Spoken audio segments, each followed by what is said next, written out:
That's, I mean, it's a joke. We can laugh. It's doing, it's at least got like attention like, on it. People are buying it.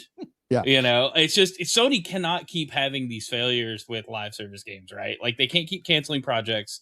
They can't keep dumping money into this and going, yeah, this is the direction we're going, while at the same time flopping. Like what? They've had one success with Helldivers 2, and hopefully this one, even if it's a mediocre success, it's still, we still got to give them like, okay, they've got the win, because I just think that if this one flops, they're gonna change course, much like they did on the exclusives front. It is a good point, right? Organizational behavior is always fascinating to me. Is there going to be a bit of a sunken cost fallacy mixed up with the we can't have a repeat of Concord internally, right?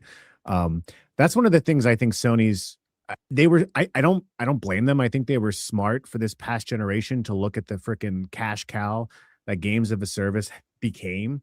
But how they managed that approach, it seems like it created some internal incentives with a lot of dev teams for their next project to be like, oh, we're going to do this to be live service. And maybe there should have been some better leadership, Blue Point, to go like, hey, you focus on this, right?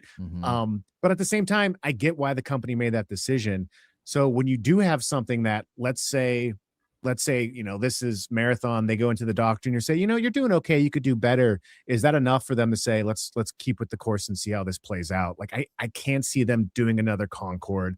What I could see is change up in the next month or two with some leadership. I mean, again, not necessarily Bungie, but folks like Herman Hulst too, I mean, he already was demoted as well.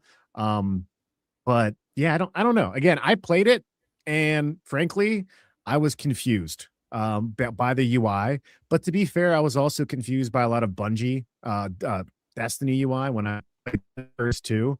I died a lot as well. I watched Yulono, like as the server slam came out. I was like, oh, he's dying a lot. I'm like, all right, let me get in this. I died like twice. I was like, all right, I think that's all the time I have for this today.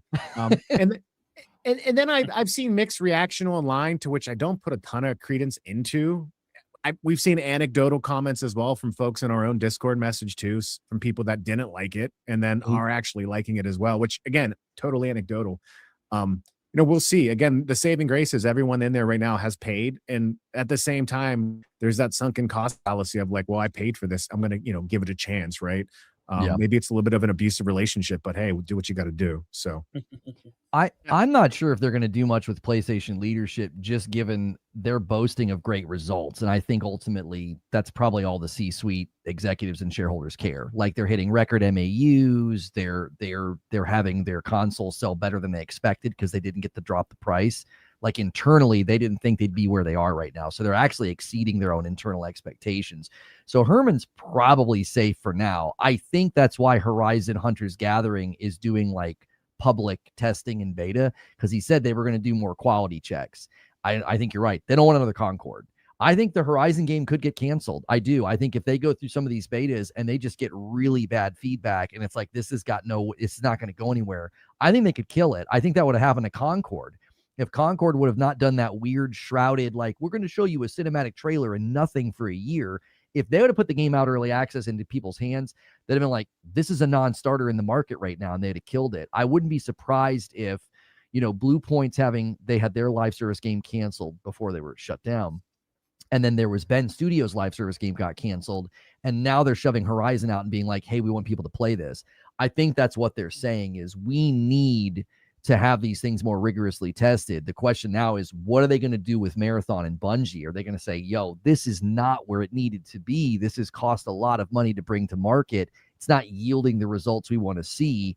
I firmly think that Destiny 2's last hurrah is in June. The phrasing was weird when they talked about it.